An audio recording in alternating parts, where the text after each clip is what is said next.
अस्सलाम वालेकुम जी, मैं हूँ राना शहजाद कमर और हाजिर खिदमत हूँ करियर कारवान के प्लेटफॉर्म से। Today's topic is in broken images the 20th means last poem of first year syllabus. It is written by Robert Graves 1895 to 1985. He was a British poet. So, what we are going to discuss in this poem is a poem of conflict. And you know, 20th century, सबसे पहले मैं बात करना चाहूँगा 20th century पे. 20th century, the century of conflicts and the resolution of conflicts, means how conflicts are created and how they are solved. So, what happens in the poem? He says, broken images. So, broken images is the break of what we think, the break of views, the break of concepts. You know what is break of concepts? असल में क्या है आपको पता है? हमेशा innovation कब होती है, नोवेलिटी कब आती है? जब प्रीवियस कॉन्सेप्ट्स ब्रेक होते हैं, जब पहले वाले नज़रियात को गलत साबित किया जाता है. हमेशा नए नज़रियात तब बनते हैं या पहले वाले नज़रियात को रिफाइन किया जाता है. So broken images is the study of conflicts. What is a conflict? First of all, I would like to tell you what is a conflict. A conflict means in Urdu तज़ाद. उर्दू में हम तज़ाद को यानी दो चीज़ों के दरमियान जो एक तज़ाद होता है उसको हम कॉन्फ्लिक्ट कहते हैं. कॉन्फ्लिक्ट स्टार्ट होता है इंसान के अपने आप से. इंसान का अपने साथ भी कॉन्फ्लिक्ट है. कैसे? हमेशा इंसान जब सोचता है तो वो जस्ट एक बात नहीं सोचता, वो कई बातें सोचता है. तो फिर क्या होता है? कॉन्फ्लिक्ट होता है. वो उस कॉन्फ्लिक्ट में क्या करता है? वो अपने ही साथ एक बहस करता है और उस डिबेट में आखिरकार वो साइड जीत जाती है जहाँ पर उसे लगता है कि ये बेहतर है. This is better way to execute something. That is resolution of conflict. So, what about 20th century? 20th century was the century of conflicts. And what happens? These conflicts are always leading towards innovations, the new things. So, this is a scientific way. This is a scientific way to study something with the conflict and find a resolution at the end. अब मैं 2-3 तरह से आपको ये चीज़ समझाई है. अब मैं आऊँगा पोएम की तरफ, टेक्स्ट की तरफ, और उससे पहले मैं एक और चीज़ बताता हूँ कि 20th सेंचुरी का ये भी एक बहुत बड़ा कारनामा है कि इसमें साइकोलॉजिकल स्टडीज़ को बहुत बूस्ट मिला, कि इंसान के अंदर पैदा होने वाले तज़ादात जो थे उनको उभारा गया, उनको बाहर आने का मौका दिया गया, लोगों को बोलने का मौका दिया गया, लोगों को अपने अंदर छुपे हुए जो तज़ादात हैं उनको सामने लाने का मौका मिला, जिसको हम क्या कहते हैं? जिसको हम कहते हैं पावर ऑफ स्पीच, जिसको हम कहते हैं फ्रीडम ऑफ स्पीच. ठीक है, यानी बोलने की आज़ादी, इजहारे राय की आज़ादी. So what is the relation of this all with broken images? टूटे हुए इमेजेस. इमेज मीन्स क्या होता है जी? इमेज का मतलब होता है कोई ऐसी तस्वीर, कोई ऐसी पिक्चर जो आपने अपने अंदर ऑलरेडी बनाई हुई है, अपने जहन में, अपने दिमाग में. यानी वैसे तो इमेज का मतलब ही पिक्चर है, but we are talking about psychological phenomena. So psychology के मुताबिक इमेज से मुराद क्या है? वो इमेज जो आपके अपने जहन में है, अपने दिमाग में है, किसी भी चीज़ के मुतालिक, which you imagine, which is contradictory to reality or relevant to reality। दो चीज़ें होती हैं। एक इमेज जो होता है आपके दिमाग में, वो या तो रियलिटी से कॉन्ट्राडिक्टरी होता है या वो रियलिटी के रेलिवेंट होता है। तो अब इस पोएम में दो कॉन्सेप्ट दिए गए हैं, कॉन्फ्लिक्ट, ठीक है। दो कॉन्सेप्ट्स हैं जिनका आपस में कॉन्फ्लिक्ट है। एक कॉन्सेप्ट है कि जब हम एक ऐसा शख्स, उसने एक इमेजिनरी दो कैरेक्टर्स लिए, एक कैरेक्टर यानी कैरेक्टर ए, मैं इसको कैरेक्टर ए कहूँगा, एंड वो कैरेक्टर ए कौन सा है? वो है जी मिस्टर परफेक्ट। हम इसको कहते हैं मिस्टर परफेक्ट, ताकि आपकी समझ में आ जाए बात। उसके बाद उसने दिया है जी सेकंड कैरेक्टर, वो कैरेक्टर है जी character B. He is not mister perfect, ठीक है, ही इज मिस्टर कॉन्फ्यूज्ड। अब समझे जरा बात को, ये है मिस्टर परफेक्ट, ये है मिस्टर कन्फ्यूज्ड। मिस्टर कन्फ्यूज कौन है? जो चीज़ों को क्या करता है? समझने की कोशिश करता है, अंडरस्टैंड करता है, उनके मतलब कन्फ्यूज है। जो अपने लिए भी कन्फ्यूज होता है, कैसे? जो हमेशा ये सोचता है कि जो मैं कर रहा हूँ अब पता नहीं ये ठीक है या गलत है, लेकिन अब मैं इसको जब एग्जीक्यूट करूँगा तब मुझे पता चलेगा कि आया मैंने कुछ बेहतर किया या नहीं किया। लेकिन मिस्टर परफेक्ट कौन होता है? मिस्टर परफेक्ट जो होता है वो हमेशा ये कहता है कि what I have done is correct, जो मैंने कहा वही सही है, जो मैंने किया वही सही है, मेरी बात कभी गलत हो ही नहीं सकती। अब इन दोनों के साथ क्या होता है? एट द एंड हम ये अब जाएंगे पोएम में और वहाँ से हम अंडरस्टैंड करेंगे, ठीक है जी। सो आई होप आप लोगों को अंडरस्टैंडिंग हुई होगी कि ये इसका टाइटल क्या है और हम क्या करने जा रहे हैं। सो कहते हैं he is quick thinking in killer images, he is quick thinking in killer images.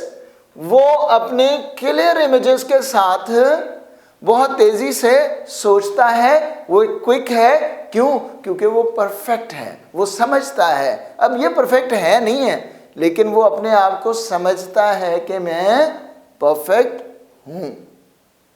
तो उसके जो जहन में इमेजेस बनते हैं वो हमेशा परफेक्ट होते हैं, वो डन होते हैं, उनमें कोई चेंज करने की, उनमें कोई एवोल्यूशन की गुंजाइश नहीं होती।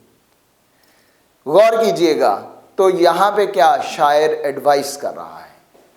Poet is giving us a piece of advice that we shouldn't be perfect in our thinking. We should always manage our room for the betterment. हमें हमेशा बेहतरी के लिए कोई रूम क्रिएट करना चाहिए होता है। हमें इस चीज़ का ख्याल रखना है कि हम परफेक्ट नहीं हैं। इंसान होने के नाते हमारे अंदर गलतियां हैं। We have some mistakes. सो हमें उन मिस्टेक्स को क्या करना है? हमें उन मिस्टेक्स को एलिमिनेट करना है, अपने आप को बेहतर करना है, और इसी तरह हमारा कैरेक्टर परफेक्शन की तरफ जाता है। सो आप समझे बात को? पहली बात क्या बोली उसने कहा कि जो ए है, he is quick thinking in killer images, I am slow thinking in broken images. और मैं स्लो हूं अपने ब्रोकन इमेजेस में। अब ब्रोकन इमेजेस क्या हैं? ब्रोकन इमेजेस हैं वो कॉन्सेप्ट्स जो अभी परफेक्ट नहीं समझे गए, ठीक है। ये वो पिक्चर्स हैं, वो कॉन्सेप्ट्स हैं जो ब्रोकन हैं, जिनके बारे में पोएट जो है असल में वो अपने आप की बात नहीं कर रहा। याद रखिएगा, अब ये भी आपने दिमाग में बिठा लेना इसको पढ़ते हुए। शायर जो है वो अपनी बात नहीं कर रहा, शायर बात कर रहा है दो लोगों की। असल में ये दो लोग नहीं हैं, ये two types of human beings हैं। उसने इंसानियत को यानी पूरे इंसानों को उसने दो तरह के लोगों में तकसीम कर दिया है, एक ए टाइप के, एक बी टाइप के।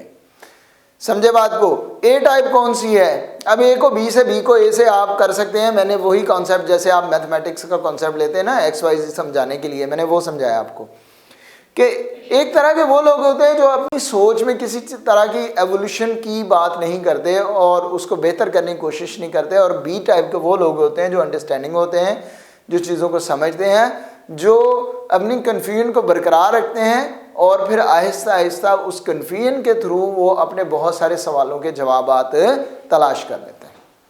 तो कहता है जी कि मैं कौन हूँ?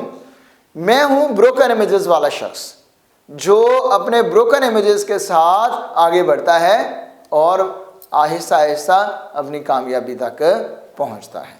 ठीक है जी। सो कहते हैं मैं स्लो हूँ। स्लो होना बेहतर होता है, सोच में कभी भी क्विक होना अच्छी बात नहीं समझी जाती।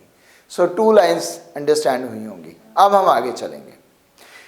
ही becomes dull trusting his killer images. कहता है कि जब वो अपने किलर इमेजेस के साथ सोचता है तो फिर वो क्या हो जाता है? वो डल हो जाता है। किलर इमेजेस के साथ वो सोचता है और जब उसका एंड होता है तो वो डल होता है। डल क्यों होता है जी? डल इसलिए होता है कि what he thinks is not reality. याद रखिएगा, what he thinks is not reality but he thinks it reality. गौर करें मेरी बात पे, वो जो सोचता है वो हकीकत नहीं होती, लेकिन वो समझता है कि ये हकीकत है। मैं आपको इसकी मिसाल ऐसे दूंगा कि अक्सर लोग ऐसे होते हैं जो ख्वाबों में रहते हैं बहुत सा टाइम, ज़्यादातर टाइम, और ख्वाबों में वो अपने आने वाले फ्यूचर को अस्यूम करते हैं। वो उसको समझते हैं कि यही होगा, इसके अलावा कुछ नहीं हो सकता। जैसे कि असलम सोचता है कि मेरी शादी सलमा से होनी है, इसके अलावा किसी से नहीं हो सकती, खात्मा है यहाँ पे। अब सलमा से शादी नहीं होती, उसकी हो जाती है फरवा से। तो जब फरवा से शादी होती है तो वो उस बात को, क्योंकि उसने सोचा ही नहीं हुआ था, उसने अपने इस इमेज को इतना क्लियर कर लिया था कि उसको वो रियलिटी समझ रहा था। ठीक है, वो इस क्लियर इमेज को वो रियलिटी ही समझ रहा था, but it was not reality, it was only an image. तो जैसे ही हकीकत आई सामने, रियलिटी, ओरिजिनल रियलिटी आई, जो असल में वो नहीं थी जो वो सोच रहा था, तो उस रियलिटी के सामने के साथ क्या हुआ? कॉन्ट्राडिक्शन हो गया, कॉन्फ्लिक्ट हो गया उसके इमेज का और रियलिटी का। तो जब रियलिटी का कॉन्ट्राडिक्शन हुआ, उसके साथ उसका कॉन्फ्लिक्ट हुआ, तो वो डल हो गया। डल कैसे हुआ? वो परेशान हो गया, उदास हो गया। उसने कहा यार ये क्या हुआ, मैं तो ऐसे सोचा ही नहीं था, मैंने तो इसके बारे में कभी अपने आप को तैयार ही नहीं किया था। तो हमें फिर समझाया क्या जा रहा है, एडवाइस क्या दी जा रही है कि हमें कभी भी इंसान होने के नाते अपने फ्यूचर को इतना अस्यूम नहीं करना चाहिए, इतने क्लियर इमेजेस नहीं बनाने चाहिए कि जिनके टूटने पर हम भी टूट जाएं, बल्कि हमें अपने इमेजेस को पहले ही टूटा हुआ रखना चाहिए। उनको जोड़कर इतनी खूबसूरत तस्वीरें नहीं बनानी चाहिए कि अगर वो टूटे तो हमें परेशानी हो। अब अगर पहले ही वो क्लियर नहीं होंगे तो यकीनन जब हकीकत सामने आएगी, अब मिस्टर बी के साथ क्या होता है कि जब रियलिटी उसके सामने आती है तो वो कॉन्फ्लिक्ट पैदा नहीं करती। क्यों? क्योंकि उसकी जो उसने सोचा होता है वो पहले ही रियलिटी को सोच रहा होता है। तो रियलिटी से जब टकराती है तो कॉन्फ्लिक्ट पैदा ही नहीं होता, कॉन्फ्लिक्ट पैदा ही नहीं होता। तो विदाउट कॉन्फ्लिक्ट हमेशा इंसान आगे बढ़ता है। तो अभी तक मेरे ख्याल में आपको ये समझ आ चुकी होगी what is reality and what is assumption, चीज़ों को अस्यूम करना। ठीक है, अस्यूम करना। और उसके बाद दूसरी बात क्या है कि क्लियर इमेजेस और ब्रोकन इमेजेस क्या हैं, ये भी आपको समझ आ चुका होगा कि क्लियर इमेजेस वो हैं जो परफेक्शन है और ब्रोकन इमेजेस वो हैं जो परफेक्शन नहीं है, कन्फ्यूजन के साथ आगे बढ़ना है। तो ये दो तरह के लोगों की उन्होंने कैटेगरी जो है बयान की है, और उसमें उन्होंने हमें समझाने की कोशिश की है, एक एडवाइस की है कि हमें हमेशा इंसान होने के नाते गलती का इम्कान बरकरार रखना चाहिए। So I become sharp mistrusting my broken images. तो पोइट कहते हैं कि बी क्या करता है जब वो मिसट्रस्ट करता है, अपने ब्रोकन इमेजेस को, कंफ्यूज रहता है, जब रियलिटी उसके सामने आती है, हकीकत उसके सामने आती है, तो वो उसको देखकर फिर क्या होता है, शार्प हो जाता है मिसट्रस्ट करते हुए। देखिए, याद रखें, लाइफ में अगर आप चीज़ों को पहले ही एस्यूम इतना कर लेंगे कि उसमें कोई चेंज की, तब्दीली की कोई जगह नहीं रहेगी, तो वो कभी भी आपकी कामयाबी नहीं बनेगी।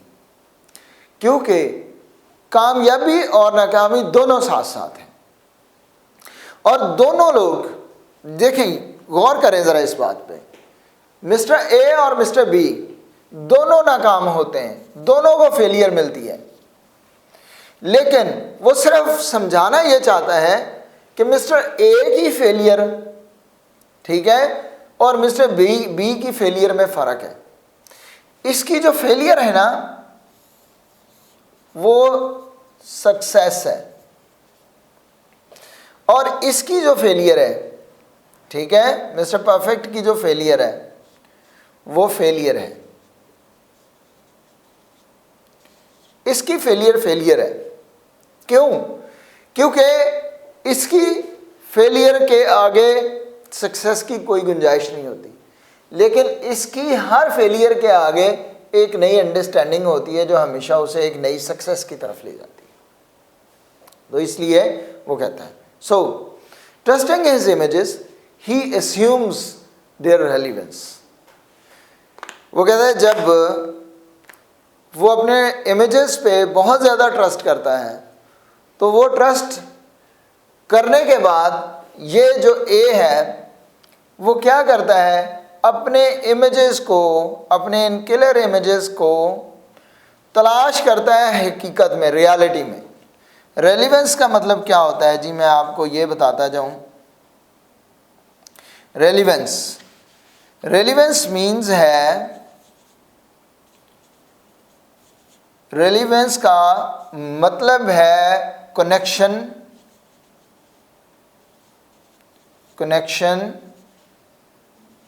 With reality.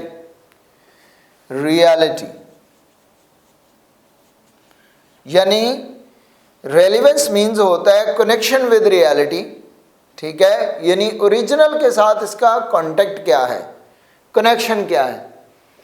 तो एक ऐसा शख्स जो मिस्टर परफेक्ट है, वो क्या करता है, जब भी नतीजा निकलता है, जब भी रिजल्ट निकलता है, तो वो कहता है कि मैं इसका कनेक्शन ढूंढूं उसके साथ जो मैंने सोचा हुआ था, रेलिवेंस निकालूं, ठीक है। और जिसने पहले से सोचा था कि पता नहीं होगा या नहीं होगा, कोशिश करके देख लेते हैं, तो जब नतीजा निकलता है तो फिर उसकी वो रेलिवेंस साबित हो जाती है, क्योंकि उसने पहले ही सोचा था कि हो सकता है फेल हो जाऊँ। अगर वो फेल होता है तो वो कहता है मैंने तो पहले ही सोचा था कि मैं फेल हो सकता हूँ, कोई मसला नहीं है। और अगर वो पास हो जाता है तो वो कहता है हाँ बिल्कुल सही है, ये मैंने सोचा था कि हो सकता है मैं पास भी हो सकता हूँ। So there is the question of relevance. वो कहते हैं mistrusting my images I question their relevance. और मैं क्वेश्चन करता हूँ अपने इमेजेस को, ठीक है, मैं उनकी रेलिवेंस क्या क्वेश्चन करता हूँ, ठीक है जी। So this is what question of relevance. Clear हो गया आपको? आगे चलते हैं। वो कहता है assuming the relevance he assumes the fact. मैंने वो फैक्ट वाली बात पहले आपको समझा दी है। फैक्ट से मुराद क्या है? रियलिटी है, हकीकत है, वो असल हकीकत जो वाकई ही दुनिया में है, एक वो हकीकत है, एक वो हकीकत है जो हमने सोची होती है। हम भी एक हकीकत सोचते हैं, वो हकीकत होती है जो हमारे दिमाग में चल रही होती है। हम उस हकीकत को, उस रियलिटी को लेकर जा रहे होते हैं किस रियलिटी के पास, जो असल हकीकत होती है। तो कहते हैं assuming their relevance, he assumes their fact। वो हकीकत को भी assume कर लेता है। गौर कीजिएगा, कहते हैं जो चीज़ों को assume करने वाला शख्स है वो हकीकत को भी assume कर लेता है, वो फैक्ट को भी assume कर लेता है। But questioning their relevance, I question the fact.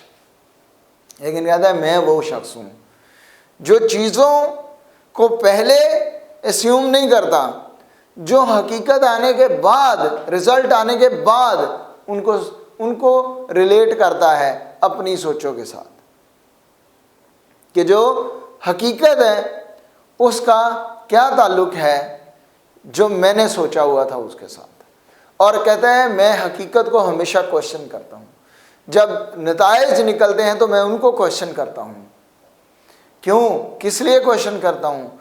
क्योंकि मेरे मुताबिक हमेशा नताइज हतमी नहीं होते, परफेक्ट नहीं होते। मैं हर नतीजे के बाद एक नए नतीजे के बारे में सोचता हूँ। और ऐसा शख्स जो चीज़ों को अस्यूम करता है वो हर नतीजे के बाद अपने आप को फेल पाता है। क्यों? क्योंकि उसने जो नतीजा खुद से सोचा हुआ था वो नतीजा अगर नहीं निकलता, वो रिज़ल्ट नहीं आता, तो फिर क्या हुआ? फिर उसकी रेलिवेंस शेक हो जाती। Is it done? चलें जी, नेक्स्ट पे चलते हैं। When the fact fails him, he questions his senses। Mister A की बात हो रही है। क्या होता है जी कि वो जो चीज़ों को पहले से सोच चुका है, पक्का कर चुका है, परफेक्शन है, जो समझता है चेंज नहीं आ सकता, तो क्या होता है? मिस्टर ए को जब फैक्ट सामने आती है तो क्या होता है? When the fact fails him, he questions his senses। मैंने बताया था फेल दोनों होते हैं, लेकिन फेल होने से इफेक्ट दोनों का डिफरेंट है। तो वो अपनी सेंसेस को क्वेश्चन करता है। अब सेंसेस की बात आ गई, ठीक है जी। क्या होता है? ऐसा बंदा जो ए है वो क्वेश्चन करता है फेल होने पर इस रेलिवेंस का, किससे? अपनी सेंसेस से। वो सोचता है कि यार फिर इसका मतलब मैंने गलत सोचा। एंड क्या सोचता है? वो कहता है वो हो, फिर फेल होने के बाद वो कहता है हो, लगता है मेरा अपना ही कसूर है। वो खुद को कोसता है, ठीक है। लेकिन जब ये फेल होता है, जब ये फेल होता है बी, तो वो अप्रूव करता है, यानी ये सक्सेस हो या फेलियर। तो जब ये फेल होता है तो ये फेल होने के बाद क्या करता है? ये अप्रूव करता है। अप्रूव करता है किसको? अपनी सेंसेस को। अप्रूव द, ये मैं नीचे आ जाता हूं जी। अप्रूव द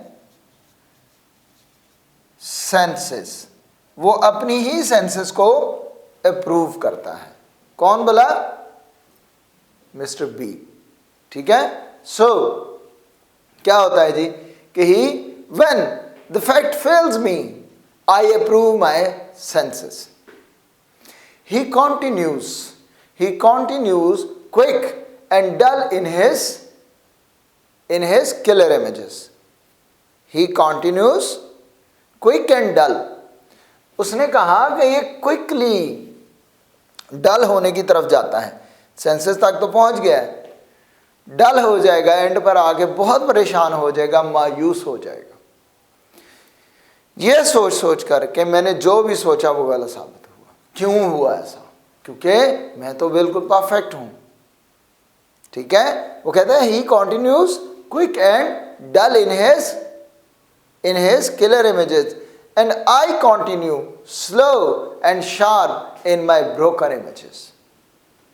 और मैं अपने ब्रोकन इमेजेस में आगे से आगे बढ़ते हुए हमेशा परफेक्ट होता जाता हूँ, मैं परफेक्शन की तरफ जाता हूँ, वो परफेक्शन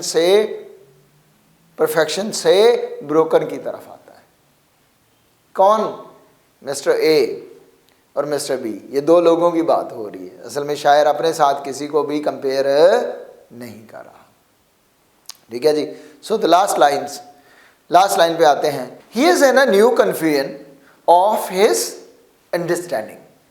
वो अपनी हर अंडरस्टैंडिंग के बाद एक नई कन्फ्यूजन में है। कैसे? अंडरस्टैंडिंग हुई, जब चीज़ समझ में आएगी, टोटल समझ में आएगी, जब अंडरस्टैंडिंग होगी तो फिर वो कहेगा ओहो, जो मैं सोचता था वो तो ये है ही नहीं। समझे बात को? वो अंडरस्टैंडिंग को कन्फ्यूजन क्यों कह रहा है? क्योंकि जो सोचा हुआ है वो तो है नहीं है, उसके जैसा नहीं है, वो हुआ नहीं है जो वो सोच रहा था, तो इसलिए उसकी अंडरस्टैंडिंग उसके लिए कन्फ्यूजन बन जाती है। ऐसे शख्स के लिए जो चीज़ों को एस्यूम करता है, ठीक है, जो बहुत ज़्यादा एस्यूम करता है, और I in a new understanding of my confusion, कि मेरी कन्फ्यूजन मेरे लिए एक नई अंडरस्टैंडिंग लेकर आती है। क्यों? क्योंकि पहले से कंफ्यूज रखा हुआ था अपने आप, सोच रहा था कि पता नहीं ऐसा होना है कि नहीं होना, और फिर जब हुआ तो कहा देखा, मैंने सोचा था कि पता नहीं ये हो सकता है या नहीं, अब हो गया है, तो इट मीन्स कि मेरी कन्फ्यूजन दूर हो गई। कंफ्यूज रखने से अंडरस्टैंडिंग की तरफ आना बेहतर होता है, यानी कंफ्यूज से अंडरस्टैंडिंग की तरफ आना बेहतर है। अंडरस्टैंडिंग से कंफ्यूजन की तरफ आना हमेशा फेलियर है। तो बेटा इस पोएम में जो मैं अगर दो लफ्ज़ों में सारी बात आपको समझाऊं तो वो ये है कि इंसान को कभी भी एंड रिज़ल्ट पहले नहीं सोचना चाहिए। इंसान को कभी भी अपने आप को परफेक्ट नहीं समझना चाहिए। इंसान को अपनी कन्फ्यूजन्स बरकरार रखनी चाहिए, क्वेश्चंस बरकरार रखने चाहिए। कभी भी अपने आप को अक्ले कुल नहीं समझना चाहिए। समझे मेरी बात को? अक्ले कुल की बात हो रही कि मैं ही सबसे बेहतरीन हूँ। ठीक है जी। तो आते हैं अब हम क्वेश्चन आंसर्स की तरफ। फर्स्ट क्वेश्चन नोट कीजिए जी। फर्स्ट क्वेश्चन है compare and contrast. Compare and contrast two persons, ये टू कैरेक्टर्स। मैं दोबारा क्वेश्चन लिखवा देता हूँ। Compare and contrast two characters given in the poem. Two characters given in the poem, यानी दोनों कैरेक्टर्स को कंपेयर एंड कंट्रास्ट करना है। दोनों की आपने अच्छाइयाँ और बुराइयाँ निकालनी है। ठीक है जी। एक तो ये क्वेश्चन है। दूसरा क्वेश्चन ये है कि why does poet is in a new understanding of every confusion and the other person is in a new confusion of his every understanding। ठीक हो गया जी। ये सेकंड क्वेश्चन है। और third question, what is the moral message of the poem? What is the moral message of the poem? I hope आप लोगों को understanding हुई होगी, और इंशाअल्लाह ताला इसी तरह हम आपके सामने हाजिर होते रहेंगे लेक्चर्स के साथ। राना शहजाद कमर को इजाज़त दीजिए। करियर कारवान का आपको सलाम।